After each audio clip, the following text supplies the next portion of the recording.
orang itu selalu puas dengan nilai tataran lama dan diuntungkan dengan tataran lama, ya orang itu pasti cenderung gak akan mau progresif. Orang dia udah happy dengan status seperti sekarang gitu. Tok tok tok. 1, 2, 3. Selamat datang di podcast Suara Resah. Resahnya suara Brawijaya.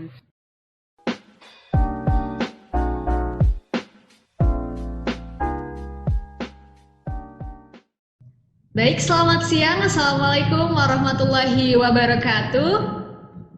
Salam warahmatullahi wabarakatuh. Kembali lagi dengan podcast Suara Resah, resahnya suara Brawijaya. Teman-teman, podcast pada siang hari ini kita kedatangan tamu yang sangat spesial loh. Siapa lagi kalau bukan politikus muda yang ada di Indonesia, yaitu Kakak Rian Ernest. Halo Kak. Hai dia, apa kabar teman-teman semua? Semoga sehat. Alhamdulillah, amin. Gimana kakak di sana kabarnya? Baik aja, tapi seperti semua orang, termasuk teman-teman di Brawijaya yang dengerin, semua lagi suntuk karena COVID pasti. Tapi ya, bukan alasan untuk kita terus-menerus sendu dan lesu. Iya betul. Terus berkegiatan ya lah. Ini lumayan nih kita ngobrol di podcast ini. Iya Kak, jadi podcast kali ini kita akan membahas mengenai temanya self-improvement dan berpikir progresif Kak. Oke, jadi aku tuh sempet Kak lihat video kakak itu ketika jadi pemateri di acara TEDx di Universitas Prasetya Mulia. Dan nge-highlight kalau Mas itu pada kelas 3 SMA itu berubah untuk berkembang dan fokus untuk memasuki dunia perkuliahan. Nah sebenarnya apa sih Kak motivasi kakak itu? Saya tuh dulu waktu SMA sering diberikan nasihat sama om saya. Dulu saya numpang di rumah om saya. Beliau itu bilang hidup kamu tuh nanti ditentukan di saat kamu kuliah. Gitu. Akan kerja seperti apa dan segala macam. Jadi dari petuah-petuah om ini saya langsung iya ya kita nggak bisa nyantai-nyantai terus atau cuma main-main terus gitu. Main ya seru, semua orang juga suka main tapi nggak bisa terus-terusan gitu, harus tahu batasnya. Jadi dari nasihat seperti itu plus didikan ibu saya juga. Ibu saya didik saya jadi orang yang merdeka gitu, independen, terus bertanggung jawab. Jadi kalau main, tapi kalau mainnya salah ya tanggung jawab sendiri. Jadi saya selalu diberikan pemahaman bahwa ya gitu. Jadi hidup kita nggak bisa kita selalu bergantung sama orang lain, harus kita sendiri yang tentuin jalur hidup kita. Makanya saya jadi betul sekali Kak. Tergerak untuk lebih serius belajar di ya akhir-akhir ya kelas 3 SMA, kelas 2 SMA.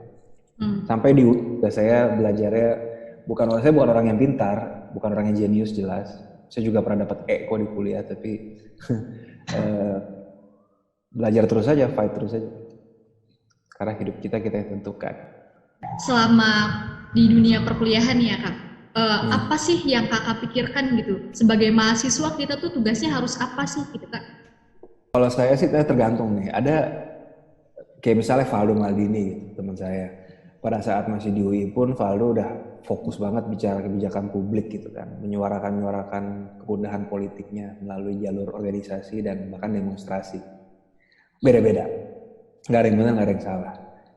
Kalau saya kemarin itu waktu kuliah lebih sering ada masalah konkret apa yang bisa dianalisa dengan pisau hukum gitu. Dan saya orangnya introvert sebenarnya. Jadi saya introvert, kedua saya itu pada saat kuliah harus cari uang tambahan. Jadi ibu saya single parent, duitnya pas-pasan, jadi saya selesai pulang kuliah saya harus nyari uang.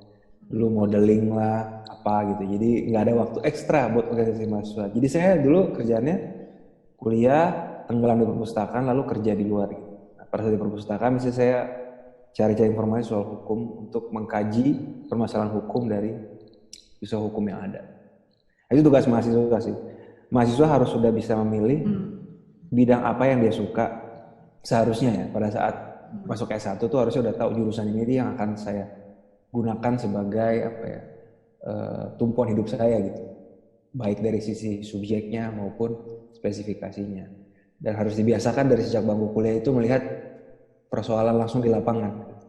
Lalu dibedah gitu. Itu akan meningkatkan analytical skill-nya teman-teman mahasiswa. Karena itu yang dibutuhin sebenarnya oleh dunia kerja, analytical skill. Selama perkuliahan nih Kak, ada nggak sih kendala-kendala yang memang bener-bener Kakak hadapin gitu? Apa memang perkuliahannya mulus-mulus aja gitu terus maju ke depan gitu Kak? Boleh cerita? Enggak, saya mahasiswa yang biasa aja kok. Artinya eh, mahasiswa saya dulu SMA-nya SMA negeri di mana mencari nilai itu nggak susah.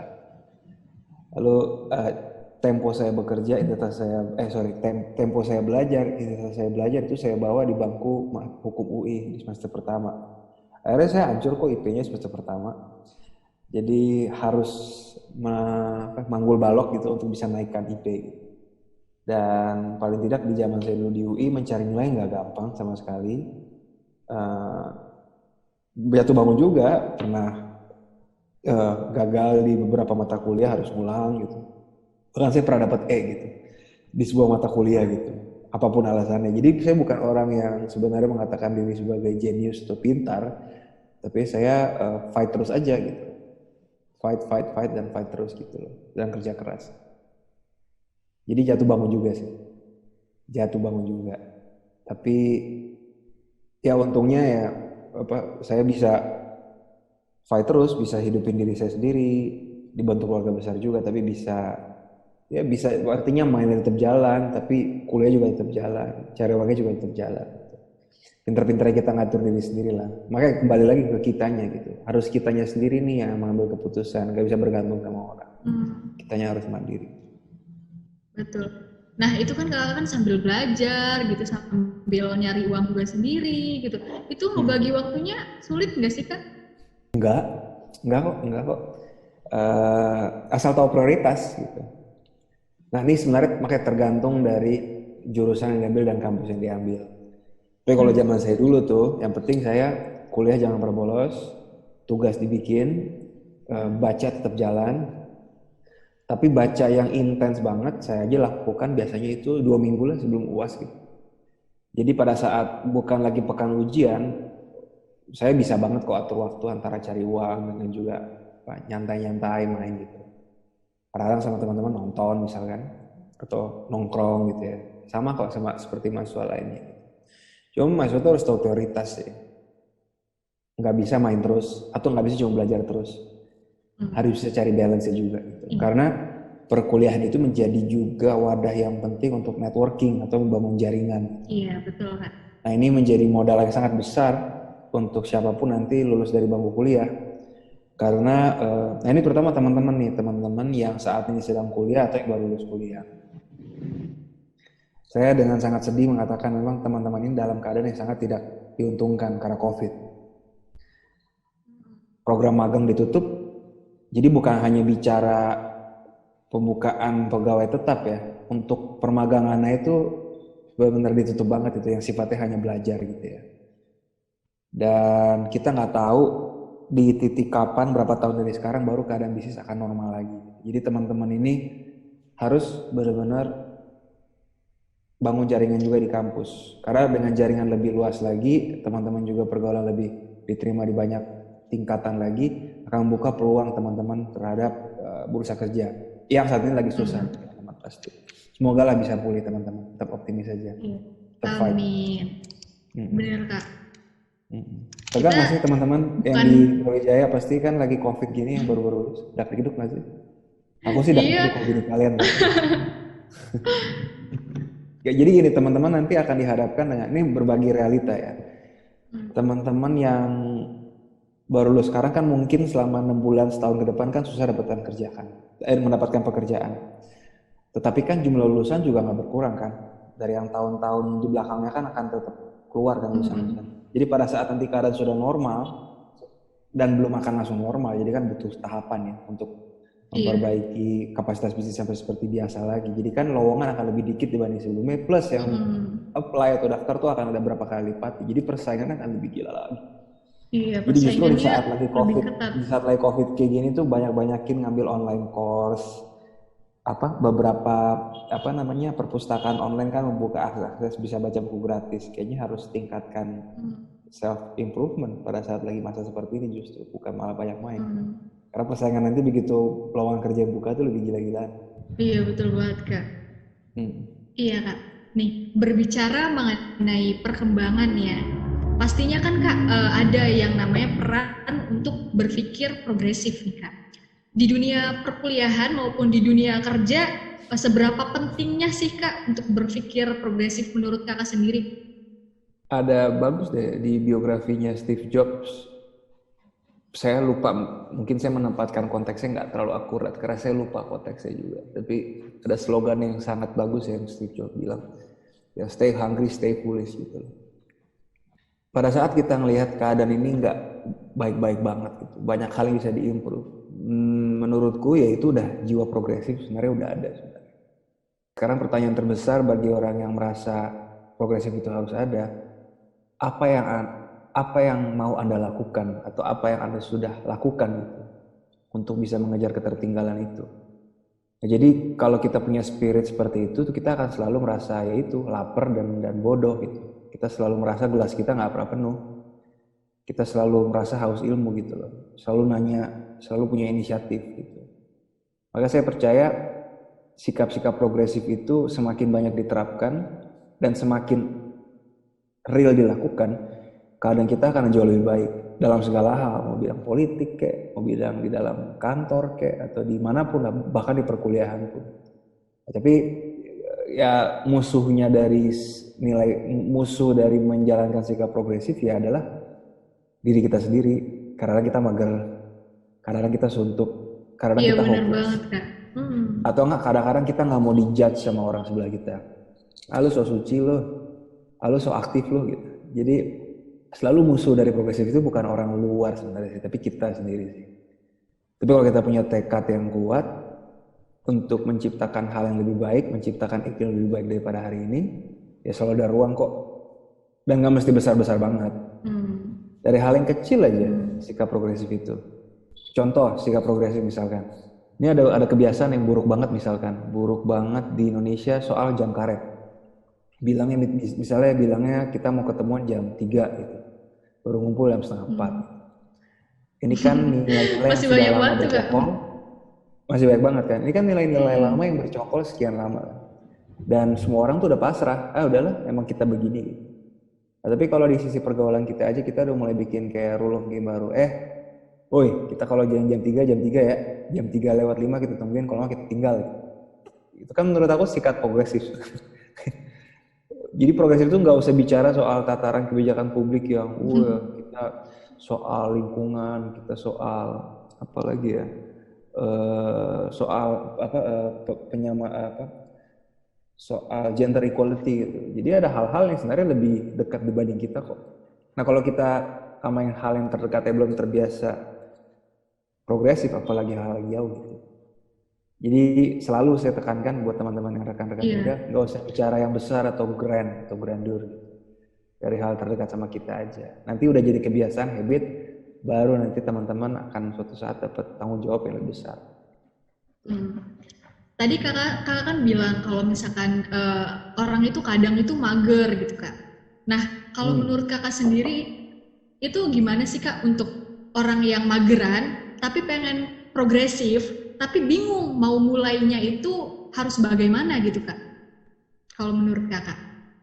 Tadi soal mager itu kan sebenarnya kan soal emosi, soal pemikiran yang sebenarnya temporer, nggak permanen kan. Nah, jadi sebagai begitu udah jadi mahasiswa kita kan udah harus bisa mandiri tuh, harus bisa punya kehendak bebas gitu ya, kehendak bebas untuk memilih hal apapun yang kamu mau asal bertanggung jawab gitu. Jadi selalu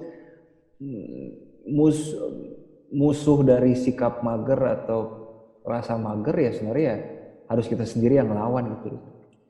Jadi kita akan berlatih meregulate emosi kita gitu loh. Kita harus mulai melatih itu. Nah, dan melawan kemageran adalah exercise yang paling baik sebenarnya.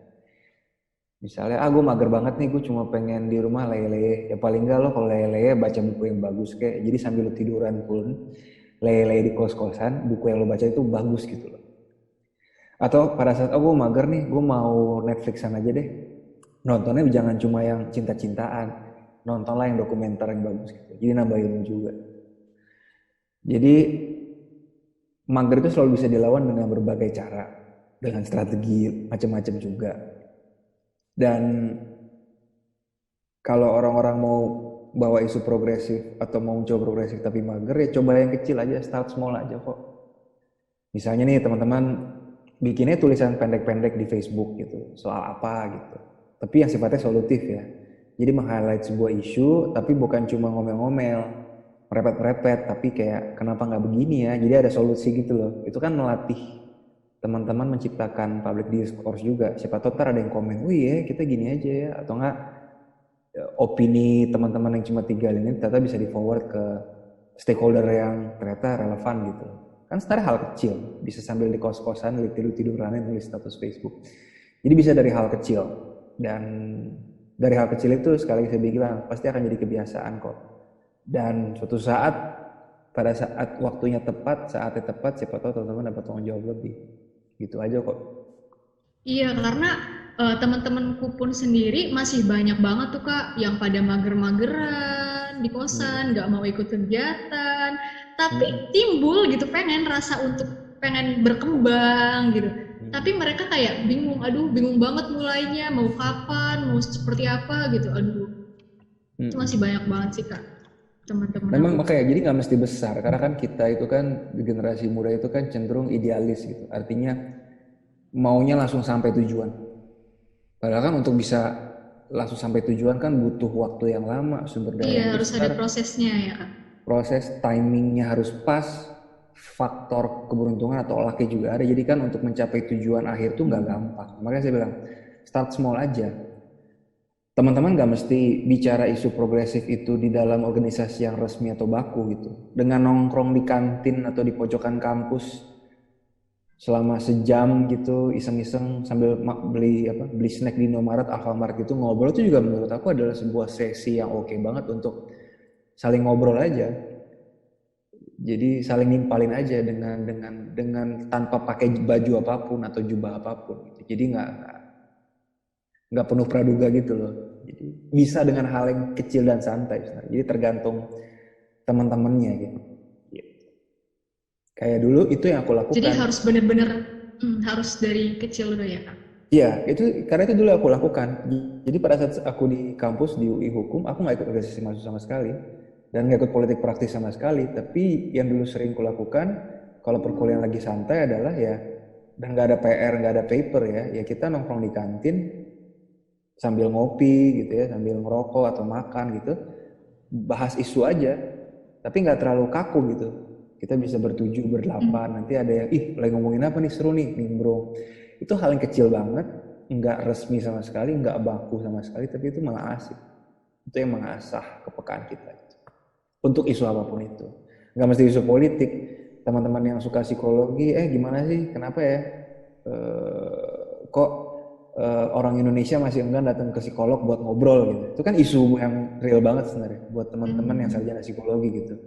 Indonesia kan masih, saya sendiri saya pernah depresi juga dan saya nggak pernah malu mengakui itu. Tapi kan ada orang yang gue stres, gue suntuk nih, tapi kalau gue ke psikolog ntar gue dibilang gila ya. Itu kan hal yang bisa banget dibahas sebenarnya. Iya. Ya kan? Jadi nggak usah bicara yang gede-gede dulu gitu. Bagaimana kita menghilangkan kekerasan anak di Indonesia selamanya, itu kan jauh banget. Bicara hal kecil dulu aja. Ya, Kak, dari tadi kan kita kan ngomong progresif gitu Kak mengenai pengembangan diri. Sebenarnya kalau menurut Kakak sendiri arti dari progresif itu apa sih Kak dan seperti apa dampaknya gitu bagi kehidupan?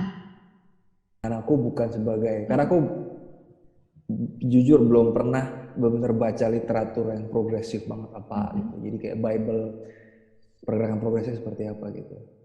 Ya lihat progres itu lo maju lebih baik. Dan kalau orang itu, makanya begini, kalau orang itu selalu puas dengan nilai tataran lama dan diuntungkan dengan tataran lama, ya orang itu pasti cenderung gak akan mau progresif. Orang dia udah happy dengan status seperti sekarang gitu.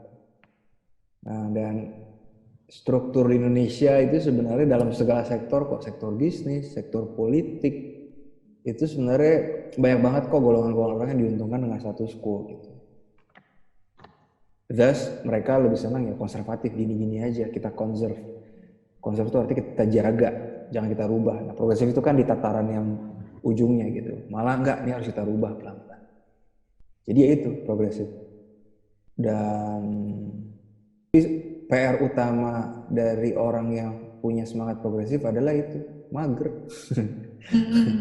Kalau teman-teman rekan muda merasa bawa nilai progresif melalui jalur politik praktis, nggak bisa nih orang-orang politik nggak oke banget, nggak apa-apa kalau dari pengamatan teman-teman seperti itu. Tapi teman-teman harus tetap bikin pergerakan di luar sana, ekstra parlemen, atau di luar dari panggung partai politik, tapi harus tetap disuarakan gitu, harus tetap bunyi gitu loh.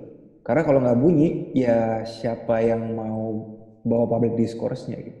Tadi kan dari motivasi kakak kan bilang ada dari paman kakak gitu, kemudian dari ibu kakak juga. Ada nggak sih kak kayak tokoh gitu yang benar-benar menjadi panutan kakak sendiri gitu? Nggak sih, mengkultuskan satu sosok saja gitu. Bahwa aku bisa sampai titik sekarang tentu bantuan orang terdekat. Tadi aku bilang ada paman, ada almarhum ibuku dan semua keluarga besar. Tapi mengkultuskan satu tokoh aku nggak sih. Jadi yang aku pelajari itu aku selalu mengadopsi nilai-nilai baik, nilai-nilai progresif dari setiap sosok. Kayak Soekarno ada nilai progresifnya, ada Bung Hatta ada Syahrir ada. Jadi bahkan Ernesto Guevara ada nggak? Ada. Tapi kan bukan pukul rata, artinya di satu sosok ini lengkap lah dia, ada semua sisi baik, nggak juga.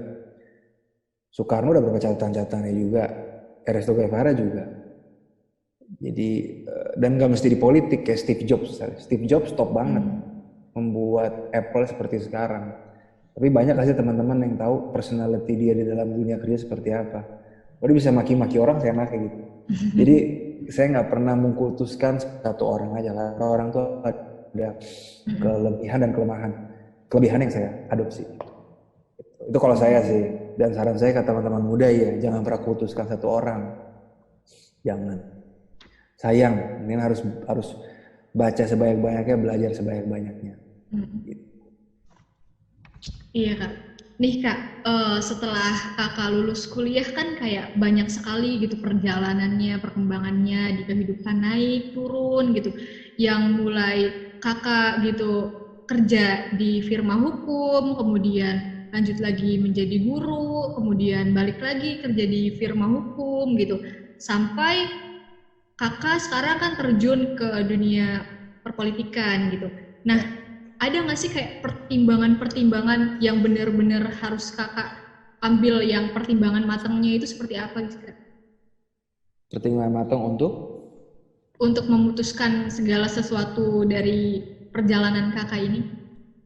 ada satu, kan saya secara politik sering berseberangan dengan Pak Anies Baswedan.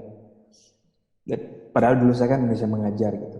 Tapi saya selalu ingat pesan beliau yang bagus kok soal memilih karir. Dia pernah cerita, bukan cuma ke saya, ke rekan-rekan pengajar muda lain. Ada nasihat bagus yang dia bilang begini. Untuk memilih karir tuh ada beberapa faktor. Yang pertama, harus secara keuangan cukup. Kedua, secara intelektual menambah. Dan ketiga, secara sosial itu berdampak gitu. Nah, kalau nggak salah itu ya, mudah-mudahan saya nggak kelewat ya. Siapa tahu Pak Anies nonton ini. Tapi 3 hal ini yang menurut saya memang ini menjadi tolak ukur yang penting sih untuk menentukan karir. Kayak contoh, misalnya kerja di firma hukum. Uang gimana? Oke banget. Intelektual ini enggak? Iya, bisa ya bisa enggak. Karena begitu kerjaan itu udah spesifik banget dan nature dari pekerjaannya mirip, ya akan lebih merasa repetitif kan. Socially impactful atau enggak? Ya kalau firma hukum korporasi seperti saya kemarin ya sangat business oriented. Jadi secara sosial ada dampaknya nggak ada, tapi nggak semasif bidang-bidang lainnya. Gitu. Nah kalau politik menurut saya mungkin secara uang jauh dibanding firma hukum gitu ya, jauh lah. Tapi mungkin secara intelektual, seru kok. Pilihan topiknya sangat luas dan isu selalu berkembang. Social impactful nggak? Iya sangat impactful. Jadi ada 3 faktor ini buat teman-teman untuk menentukan lah. Dan di hidup itu ada istilahnya trade off itu sebenarnya prinsip ekonomi gini loh. Kalau kamu memilih suatu hal, mungkin kamu harus mengorbankan hal yang lain. Contoh, misalnya gue mau minggu ini, gue mau ngopi di tempat yang ala-ala gitu, bayar kopi 40.000 gitu. Ya mungkin jadi ya kalau kamu mau ngopi di tempat ala-ala, kamu nggak bisa punya uang lebih buat apa belanja lauk di mana gitu, kan itu trade off ya. Jadi ada semacam apa ya, ada hal yang harus dikorbankan gitu loh. Susah buat teman-teman bisa dapet tiga-tiganya. Jadi harus cari itu harus bikin perhitungan tersendiri. Pilihannya ada di teman-teman semua. Kalau dari kakak sendiri sih, itu kan dari mulai pekerjaan sendiri kan memang kayak pindah-pindah gitu. Itu kakak ngerasa ada penyesalan nggak sih Kak dalam mengambil keputusan tersebut? Ya, saya bersyukur. Gini loh, generasi sebenarnya gini, dimulai di generasi saya sih. Di generasi saya itu pindah-pindah pekerjaan itu dipandang hal yang bukan gini. Sebelum saya nih, generasi sebelum saya tuh menganggap pindah-pindah kerjaan itu jelek, haram. Kesannya nggak loyal lah, nggak serius lah, gitu kan. Dan itu juga doktrin yang disampaikan oleh keluarga besar saya kepada saya. Jangan pindah-pindah kerjaan, gitu kan. Tapi begitu saya udah pindah-pindah kerjaan berapa kali, karena saya yakin saya harus pindah gitu ya. Begitu saya misalnya lihat di artikel-artikel majalah luar negeri, generasi milenial itu memang generasi yang banyak banget pindah kerjaan, sering gonta-ganti kerjaan. Jadi beda generasi itu juga beda cara pandang dan pendekatan gitu ternyata. Dan balik ke tadi, keputusan saya untuk pindah-pindah pekerjaan, saya pernah ngerasain firma hukum, kerja NGO atau politik, saya nggak menyesali. Malah saya bisa seperti sekarang karena saya berani keluar dari zona nyaman dan mencoba hal tersebut gitu. Sepanjang masih masuk akal ya tadi soal keuangannya seperti apa, soal intelektualnya seperti apa, soal dampak sosialnya seperti apa gitu. Justru kalau Ren Ernest dulu cuma di firma hukum, nggak berani Indonesia mengajar, nggak mungkin Ernest masuk politik. Nggak mungkin, karena saya masuk politik justru begitu ngerasa, wah kerja buat masyarakat tuh emang imbalan ke batin kita itu luar biasa banget. Dan saya nggak ngerasain itu dulu di firma hukum gitu. Jadi justru saya sangat bangga sih, nggak menyesal sedikit pun. Gitu. Kalau saya, tapi kalau yang nonton ini mungkin generasi tua, oma kita mungkin saya tidak setuju dengan kata Rian. Iya Kak, tadi kakak juga kan bilang kita tuh harus bisa keluar dari zona nyaman ya Kak. Nah, kalau dari kakak sendiri gimana sih tipsnya bisa keluar dari zona nyaman gitu Kak? Gampang, gini. Pertama, kita harus deteksi dulu zona nyaman itu apa. Lalu kedua, cara keluar zona nyaman. Pertama, deteksi dulu zona nyaman. Kalau teman-teman merasa udah berada di sebuah posisi tertentu atau tanggung jawab tertentu dan tantangannya udah semakin hilang, udah semakin mati rasa, nah berarti lu sebenarnya udah di zona nyaman lu. Mungkin lu bisa tetap jaga posisi itu, dapat gaji yang bagus juga, tapi tantangannya udah hilang. Intelektual kamu udah gak terpenuhi lagi. Ini dengan asumsi kamu selalu merasa haus ilmu ya, haus tantangan, haus ilmu. Kalau kamu udah merasa tantangan udah gak ada, gini-gini aja udah rata air, berarti itu udah zona nyaman. Nah, cara keluar dari zona nyaman, cara keluarnya begini, kamu harus bayangkan kalau kamu terus di zona nyaman ini, apa manfaatnya, apa mudaratnya? Manfaatnya jelas, ya enak, gini-gini aja, gue gak capek, gue aman secara karir segala macam. Tapi kan mudaratnya apa? Ilmu gak nambah. Tapi sebelum bicara ilmu gak nambah deh, segala hal yang kamu kerjakan, tapi kalau udah gak menantang lagi, berarti kan drive kamu kan udah kurang. Nah di setiap hal apapun, begitu drive kamu udah gak ada, gak usah bicara di ini deh, kerjaan, di percintaan ya, asmara aja. Kalau drive lo untuk menyenangkan pasangan lo aja udah gak ada drive-nya, pasti kan hubungannya bakal hancur dong. Sama kayak gitu juga di pekerjaan. Kalau drive kamu dalam membuat output kerjaan itu udah hilang, kerjaan kamu pasti gak akan maksimal. Dan lama-lama bos kamu akan nilai itu juga. Dan lama-lama kamu akan kesalip sama orang-orang lain juga yang lebih punya drive dibanding kamu. Nah makanya begitu kita menyadari kenyataan bahwa kalau gue terus di zona nyaman nih, gue gini-gini aja nih, gue gak akan nambah pinter, gak akan nambah ilmu, gak akan nambah pengalaman. Nah itu menjadi, kalau buat aku sih itu jadi semacam dorongan yang kuat untuk aku keluar dari zona nyaman gitu. Apalagi kan makanya tergantung nih kondisi kamu juga. Kalau kamu masih muda, belum ada tanggungan, masih emang dalam mungkin karir-karir 5-10 tahun pertama masih boleh lah. Tapi kalau keluar dari zona nyaman terus-menerus banget juga kayaknya nggak sehat. Jadi harus nggak terlalu hitam dan putih bicara soal zona nyaman. Harus banyak pertimbangan faktor juga. Iya kak. Terus gimana dia? Kakak selama ini kayak ngerasa stres gak sih kak, kayak pusing gitu mikirin mulai dari waktu itu di perkuliahan, kemudian kayak di sekarang di pekerjaan gitu. Kayak banyak orang yang pasti memberikan kritikan, saran itu pasti ada kan kak gitu dalam kehidupan kakak. Nah, itu gimana sih kak cara kakak gitu biar bisa menerima kritikan dengan baik gitu, menerima saran dengan baik?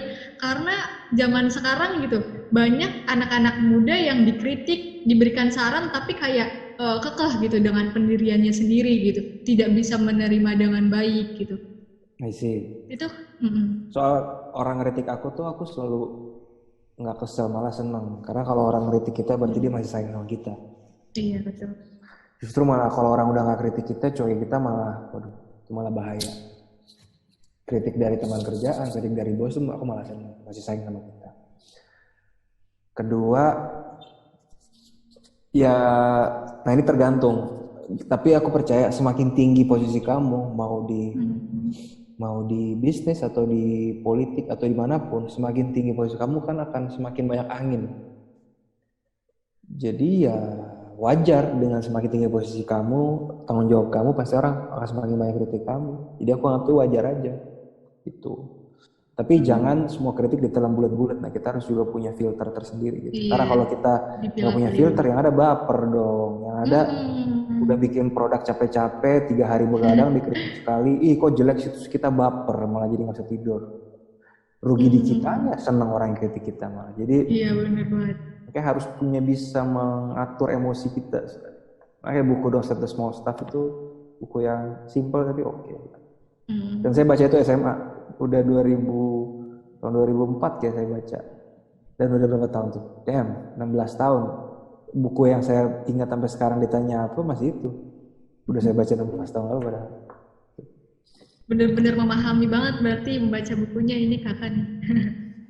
Sebenarnya bukan memahami banget, karena menurut saya di saat saya dulu tahun 2004 buku itu tuh pas banget saya baca. Karena kan kita masih muda, galau, mempertanyakan hal dan segala macam. Nah terus satu hal lagi untuk buat saya juga nggak gampang stres adalah jangan sering-sering lihat ke atas. Kalau sering-sering lihat ke atas tuh nggak ada habisnya, nggak ada puas-puasnya. Tapi kita tuh harus sering-sering justru lihat ke bawah. Bahwa sebenarnya banyak orang yang nggak seberuntung kita.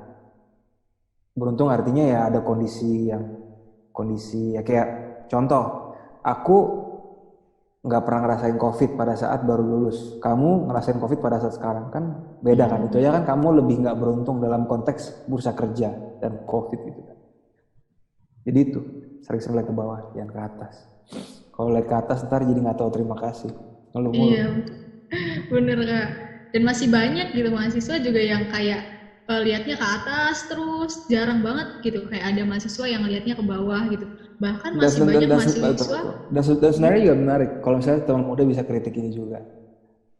Aku udah pernah misalnya collab sama beberapa YouTuber, belum banyak beberapa lah. Tapi kalau aku lihat konten-konten itu cuma pamer-pamer harta gitu. Mobil 2M dipinjem. Terus maksud gue, terus rakyat nonton itu semua kan jadi rakyat, wah gitu. Jadi nggak mendidik sama sekali sih. Dan nilai hidup apa yang mau ditanemin atau amplify dengan message-message seperti itu gitu. Konten-konten yang substansinya nggak ada, cuma ria-riaan harta doang gitu. Jadi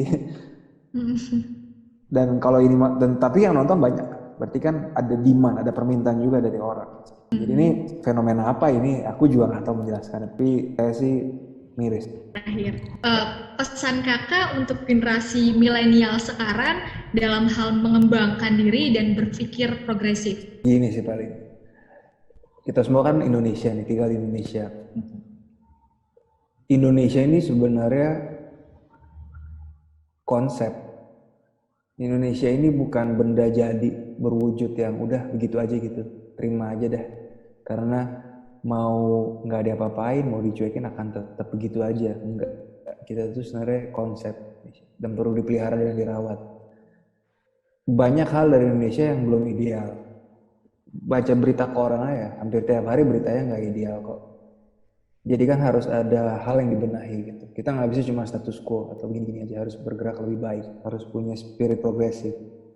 Dan siapa yang akan melakukan itu gitu? Kalau teman-teman cuma berharap dari orang-orang yang punya jabatan pangkat, nggak bisa gitu. Karena Indonesia ini terlalu besar hanya untuk dipegang oleh segelintir orang. Kita semua harus ikut ambil bagian gitu. Meskipun kecil, saya nggak pernah minta besar kok. Nggak mesti semua orang masuk politik kok, Kak. Yang penting melakukan kontribusi di bidang yang kamu sukai dan berdampak buat masyarakat gitu. Jadi kalau kita semua punya peranan merawat Indonesia, ya kita harus ikut. Karena kalau Indonesia nggak dirawat dan makin surut, ya sayang. Ini negara yang begitu hebat dan besar. Potensinya masih jauh dari maksimal. Masih jauh banget. Saya aja masih suka gemes. Dan kalau semuanya bergerak, bukan cuma saya, bukan cuma dia dan anin dia, ya pasti Indonesia lebih baik lagi kok. Itu aja saya mah. Terima kasih Kak. Thank you. Iya, terima kasih sekali ya Kak sudah bisa menyempatkan waktu untuk ikut podcast di program EM Brawijaya. Kemudian untuk teman-teman semua, terima kasih banyak sudah mendengarkan podcast Suara Resah. Resahnya Suara Brawijaya. Sekian dari kami. Wassalamualaikum warahmatullahi wabarakatuh.